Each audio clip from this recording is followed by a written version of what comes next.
Today we have a video from the Theory Star YouTube channel about our discussion with the game producer Jack.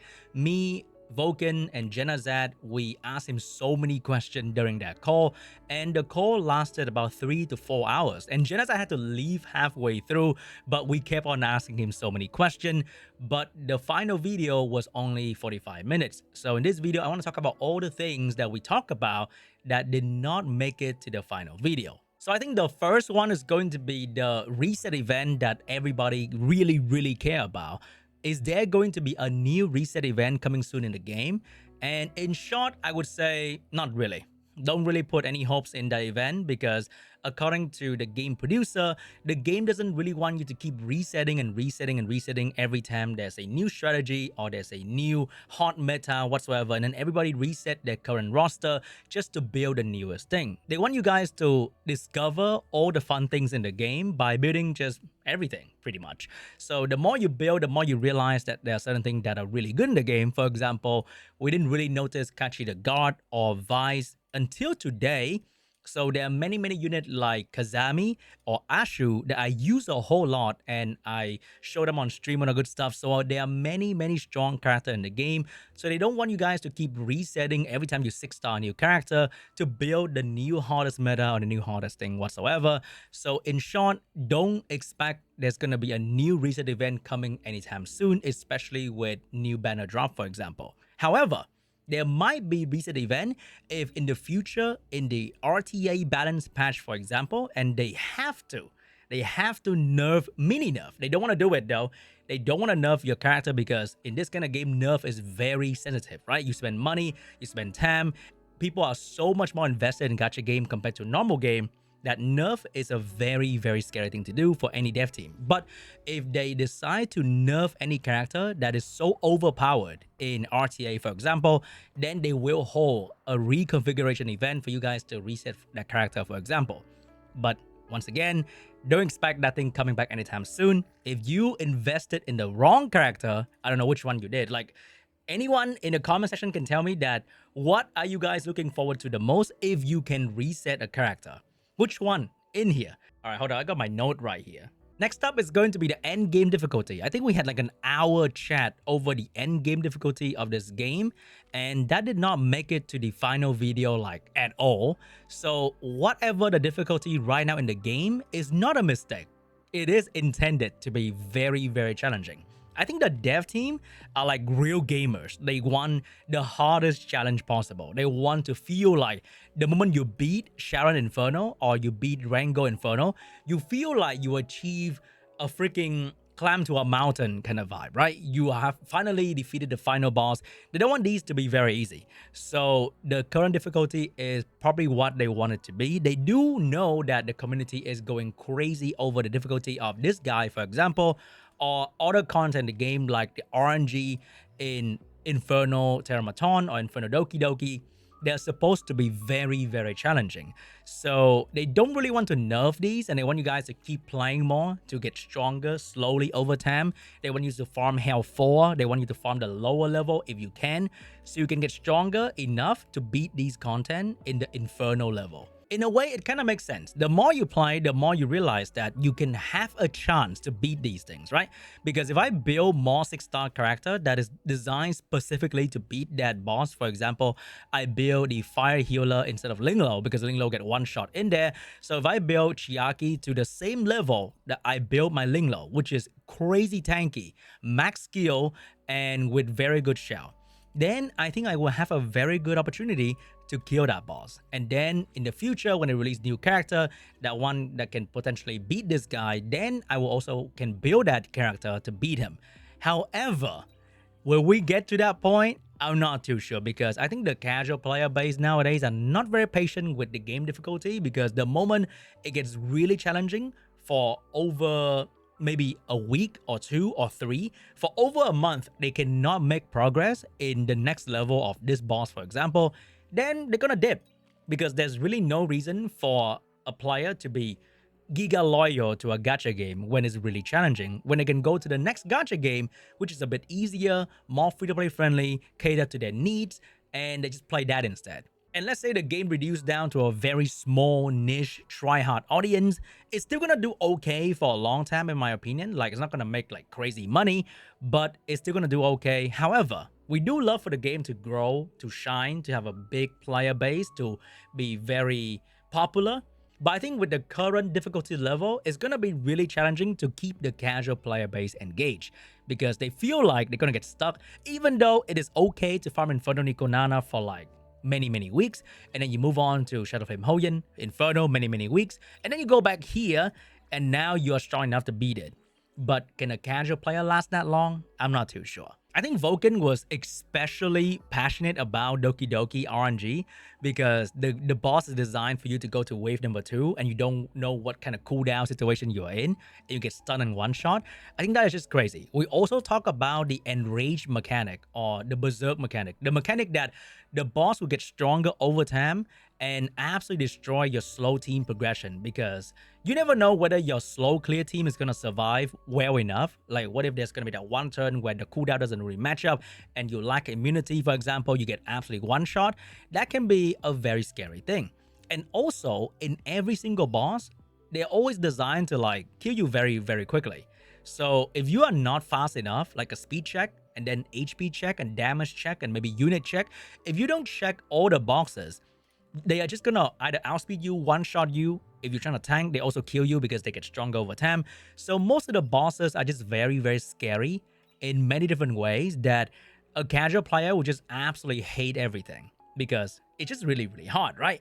However, they did admit that introducing Inferno this early into the game was probably a mistake because it will create a huge gap between people that can clear Inferno and non-Inferno player. But if everybody can farm at Health 4, I think that's gonna be a much healthier state for like the early journey of the game because I don't think Health 4 is like super challenging. Inferno is a different story. But Health 4, I think most people can get here. Most people can farm Health 4 at a decent level. Maybe not 3-star, but you can clear a bit slower at 1-star. However, Inferno is just absolutely crazy. We also try to call out the drop rate of Inferno gear. For example, you see right here in Health 3, you can see the 2 bonus drop, but in Hell 4 possible drop, there's no more of that 2 bonus drop. In Inferno, you can't see that as well. However, the majority of time, you still see the 2 bonus drop from this content, especially for set like Time Weave or Swift Rush, where you really want to get the triple bonus. So if you're gonna make the Inferno content really hard, how about starting from Hell 4? We don't see the 2 Matrix bonus drop anymore. I think that would be a great thing, but then that didn't really go anywhere with the conversation, so forget about it. The third thing is the game economy. So I think they addressed it a little bit in the final video, but pretty much they intend for the game to be this crazy.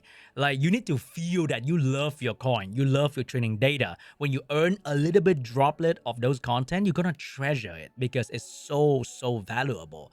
They want you guys to care about the event reward that's going to give you guys a droplet of the coin, a droplet of training data that you can get from this event. However, I don't think you can get a lot of that from the event either, right? Like, you can't really buy the other thing. Like, who in their right mind would do this? Because I really want this. This is so important for progression for at least the first 3 months. You have to 6-star so many characters and you have to max skill these characters as well. So nobody will be able to buy this to make up for the shitty economy right now in the game. If we can have such a good event that I can clear out this entire shop, then maybe the economy would not be a huge problem. However, you can't do that, so sucks to be you. And they also expect you guys to play the game for so long, like a year, maybe, okay? seanb in 1 year will have 1 billion coin and 1 billion training data, that dropping a couple milli to reroll for the red speed on my favorite shell like this one right here wouldn't be a problem. But will seanb in a year still play Ethereum Restart? And will seanb in a year have a 1 billion training data so that you don't have to care about it anymore? Because they expect you guys to play the game for a long time, and the problem will kind of solve itself when you play the game for long enough. And when you maxed out all your shell and your gear, slowly you don't have to keep re-rolling forever anymore. Which is, in a way, true, maybe, but will you guys be here in a year to have that 100 million trading data and coin? I'm also not too sure about that. But one thing that they did talk about was the new special training data shell. So right now you are recycling every single yellow and you are recycling all the shitty red as well. But in the future, you will recycle a new special training data shell that potentially give you more training data. They don't want to buff the rate because you won't feel anything when number goes up. I'm not too sure about that part though. They want you guys to get a special training data shell when you farm so that you can sell it and you feel like you earn more training data. I'm not sure about that part. It's more about feeling in the brain. Fairy dust. I don't know. But in terms of like the coin you need for module upgrade, it's going to be granted via events. So you have to earn it in the way. Which will bring me to the next point, which is going to be the in-game event. So right now, there are two types of event. The first one being the low effort kind of event, which is going to be this kind. And then there's going to be the high effort kind of event, which is going to be this kind, where you have to play, you have to defeat bosses to get the actual good rewards. So in the future, they will always have two kind of event running at the same time, the gameplay one and the brain dead one. And there's also going to be like this one here for particular, which is going to be another not really high effort kind of event. So I really appreciate these kind of events that happen in the game so that the casual player can get the rewards they need as well. And not everyone has the time, like for real, right? A lot of people play mobile game, gacha game in general. They have like an hour or two per day. They have to go in, they have to do all the gameplay thing in here, and then they gotta do the event. So I love event that reward you for playing the content in the game. For example, you do your Grim Pursuit for 10 run, Threshold for 10 run. I don't know why they make it 2. They should make it like 10 and give more rolls so that you can roll for more of the event currency. So you go in, you do like 10 or 20 run of Grim Pursuit or Threshold. You get rewarded with event currency and you can buy out the shop. I think that's the best kind of event for these kind of game so that you have to log in and play the game, but it's not like too much effort. They said that the new event is going to be the most rewarding event launched till date. So that is a lot of expectation to be put on to the next event if it's gonna be really hard and the casual player base cannot get to the triple S or at least get to the A.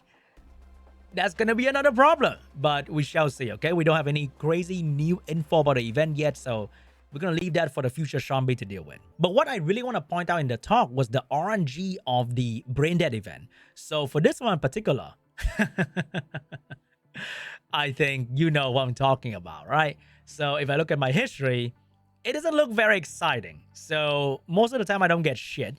And for the order event, if you, let's say, miss a day or two, you're very unlucky with your role, then skill issue. You also don't get to clear the big rewards in the shop, which is going to be another problem. I think they need to reduce the RNG of every event. Like make event something that reward you for playing, for logging in, for spending time in the game, which is your most valuable resource in life.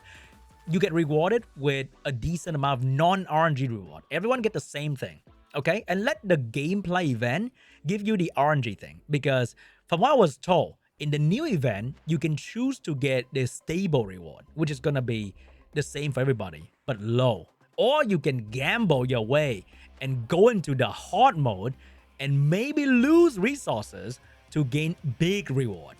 Of course, everybody's gonna go into the fucking hard stage and get the big reward. And then not everybody's gonna get the big reward. They're gonna be sad. So I think the event philosophy for the dev team is always going to be high risk, high reward, and hard. Like very hard, not simple. So I'm not sure about that moving forward, but it is what it is. Another thing is going to be the skill priority for auto run farming team. And right now, there are many teams that could be so much better. Let's say you use Tiamat, for example. Then your runtime will be so much better if Tiamat use skill 2 first. But they said that doing a manual clear is a challenge for many players. But figuring out an auto clear should not be the same as having your manual clear be your auto clear. If your manual clear is really good because you use the skill in the best way possible, they want you guys to figure out what is the best auto team based on the current AI that is in the game. So yeah, you go figure that out. Get good, pretty much. And overall, the best thing that came out of the chat, in my opinion, was the gear loadout. So right now in the game, we have a thing called the formation tab. So this thing is very underused. I'm using this thing like a note so that I know what kind of team I'm trying to build toward to.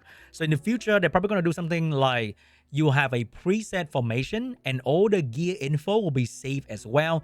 So the moment you load this preset, you will load all the gear of this team so you can start farming the content you want to farm pretty much immediately. And they want to do that for the PvP team preset as well. So you can preset certain team for arena or summit arena so you can do that a bit faster. So gear separation between PV and PvP will not happen anytime soon, but more like formation loadout will be happening sometime in the future. I'm not too sure. So that's going to help with people trying to farm different content, because you don't want to farm one thing the entire day. You maybe want to farm two different things, and you want to do PvP as well. So hopefully that's going to help with that. The second thing that came out from the chat was the double drop event, which is going to be happening in the game rather frequently every 4 to 6 weeks. And also they want to consider the special occasion that happen in the year, like Christmas or New Year, so that they can turn on double drop so that you can have no life during those days and then never see your family again. But that could potentially happen as well. So double drop is coming back at a decent regular schedule. We still don't know whether is there going to be a fixed date or whatever on these things, but that is one way that they want to help with the in-game economy. To many players who have to work on the weekend, who has a family to take care of, who can have to bring kids to the soccer match or whatever, screw you, okay? Stay home and farm, pretty much. I do think that I told them, how about we just buff this and this, so I don't feel like an idiot farming these content outside of double drop, because I think the rate for farming these are like not the worst. You might shout at me for that one, but I think the worst thing to farm is always this and this. In the other game that I play, this content in particular, there's always an option to go into the shop and buy a double EXP drop in the EXP stage, so that farming EXP is not a pain in the ass and you can do it way faster. So how about we sell the double EXP only with gem, okay? Not with cash, but with gem. And then you can have like a 8 hours window to just go all in on EXP. Only double the EXP drop, not the coin, not the summon, not the whatever gem, only double EXP, so that farming EXP can be less of a pain in the ass. That would be amazing. And maybe in the future, they can drop Lattice Fragment in this content, because this content is the skill up content. So one way to help with the Lattice drought is going to be the Lattice Fragment drop in the maybe Inferno Rift, Inferno whatever thing here. Make a new level, call it Inferno, make it really hard, but it can drop Lattice Fragment, because right now this content is very easy, right? So you don't really care too much about this. Make it harder, make it drop better. I think that's going to help with farming these two content as well, and we don't have to worry about double drop ever. And another suggestion that Vulcan made was having double drop event be something that you can activate for that 1 week period. So double drop will happen, but it's not going to happen on a fixed schedule for everybody. It will be an event tab that you go in here and you click activate double drop. So when you have the time, when you're out of your shift, when you're done with your family, they all go to bed, you can start gaming.